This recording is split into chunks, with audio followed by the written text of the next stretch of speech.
Assalamualaikum warahmatullahi wabarakatuh. Perkenalkan, nama saya Nuriza Hadisabila.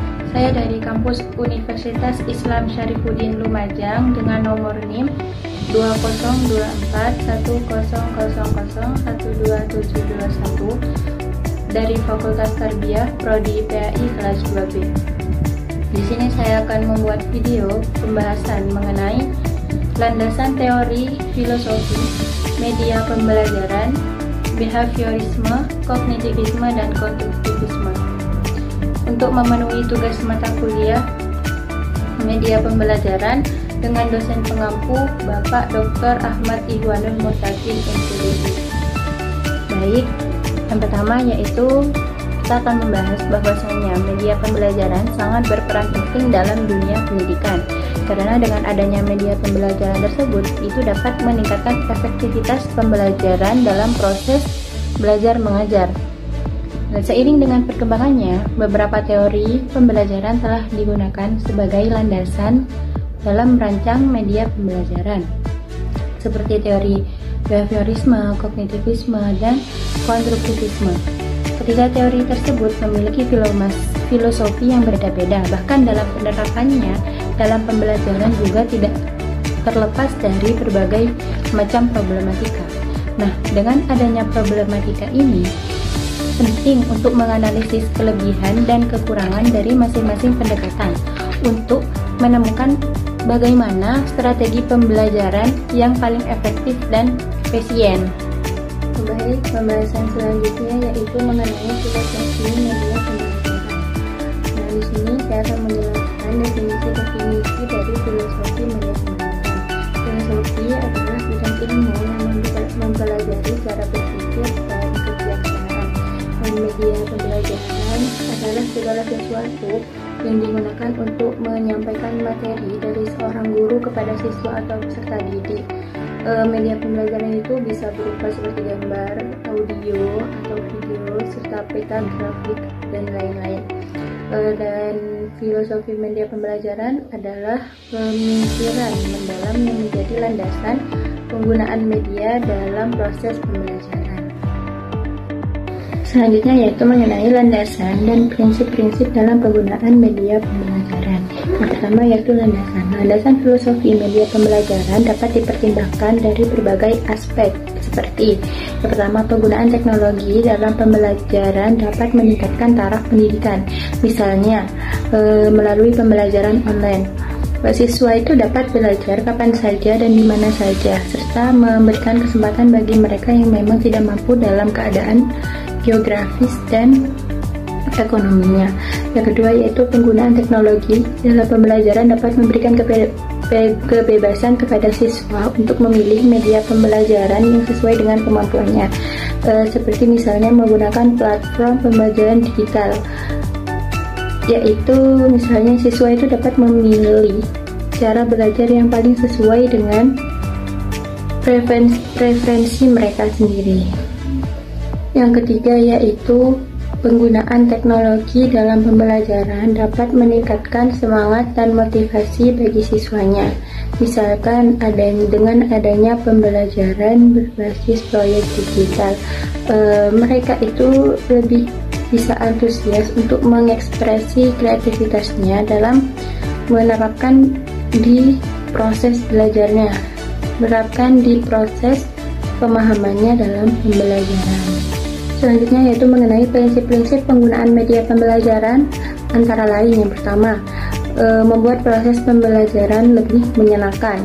Yang kedua, membuat proses pembelajaran lebih interaktif. Dan yang ketiga, memberikan umpan balik kepada siswa atau peserta didiknya.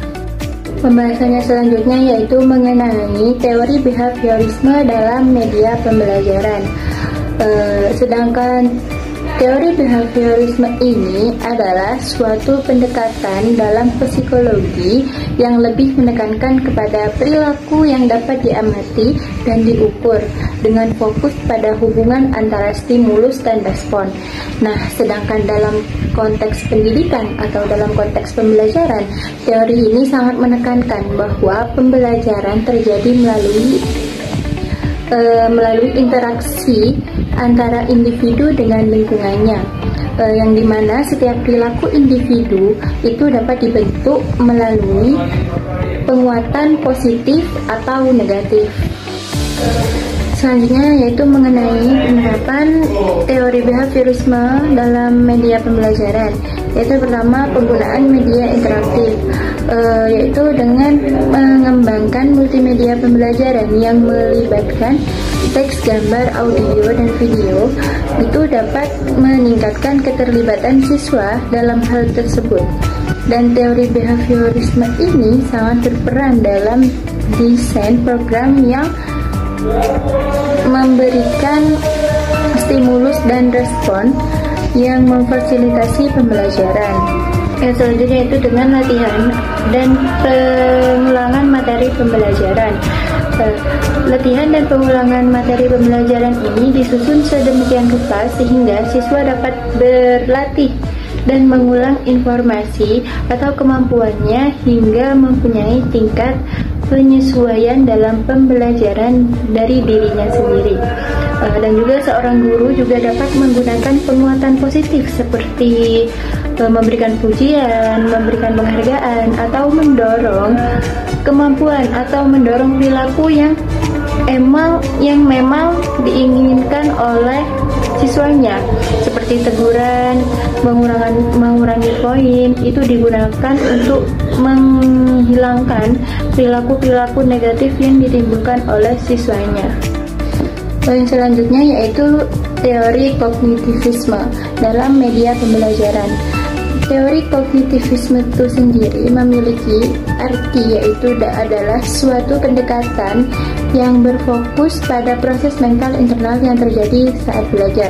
Nah, teori ini yang menekankan bagaimana seorang individu itu memproses informasi atau menyimpan pengetahuannya dalam ingatan dan menggunakan pengetahuan tersebut untuk memecahkan masalah atau membuat keputusan.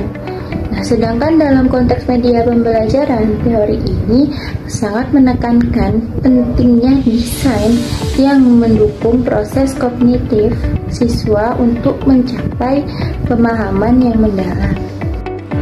Selanjutnya yaitu mengenai prinsip utama teori kognitivisme dalam media pembelajaran. Nah, yang pertama yaitu belajar dalam proses aktif.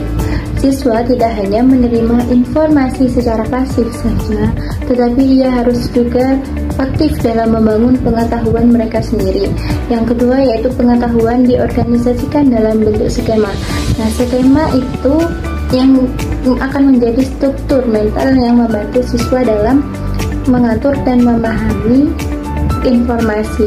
Yang ketiga yaitu guru harus memahami proses kognitif siswa, yaitu harus bagaimana guru perlu memahami bagaimana siswa memproses informasi dan membangun pengetahuan mereka.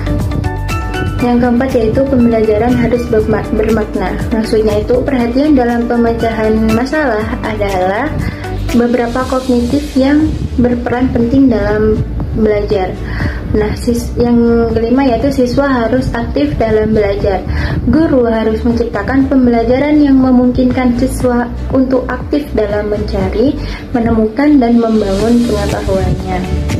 Nah, dengan memahami dan menerapkan prinsip-prinsip teori kognitivisme dalam media pembelajaran, pendidik dapat membantu siswa untuk memproses informasi secara lebih efektif dan meningkatkan kualitas pembelajaran.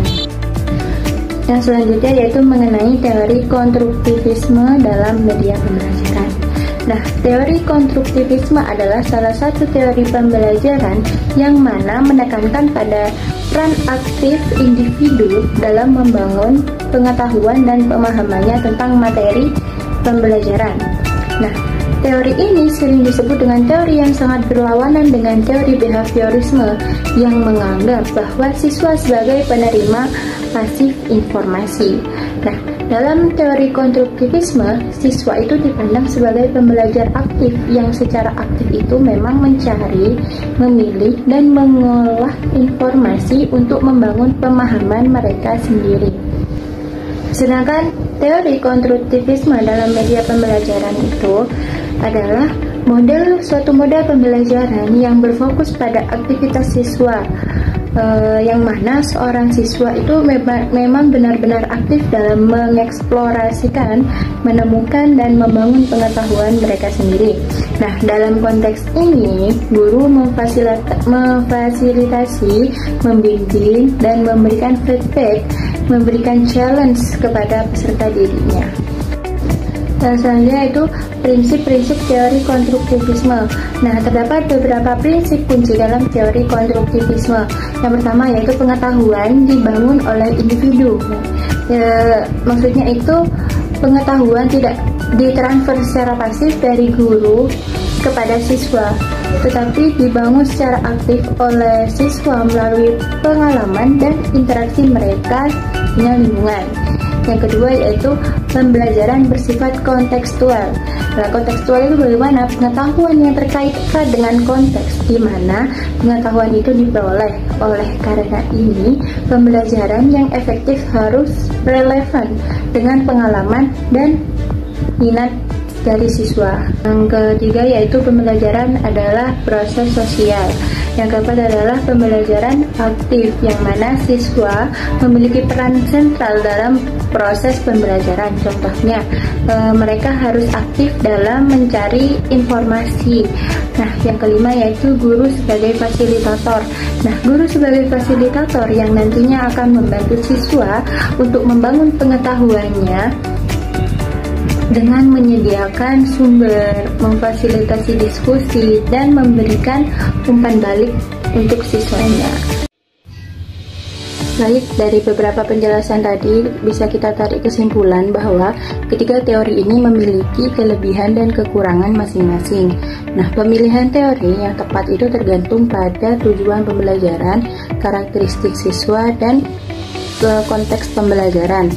Memahami filosofi di balik masing-masing teori tersebut itu sangat penting bagi para pendidik dan pengembang media pembelajaran.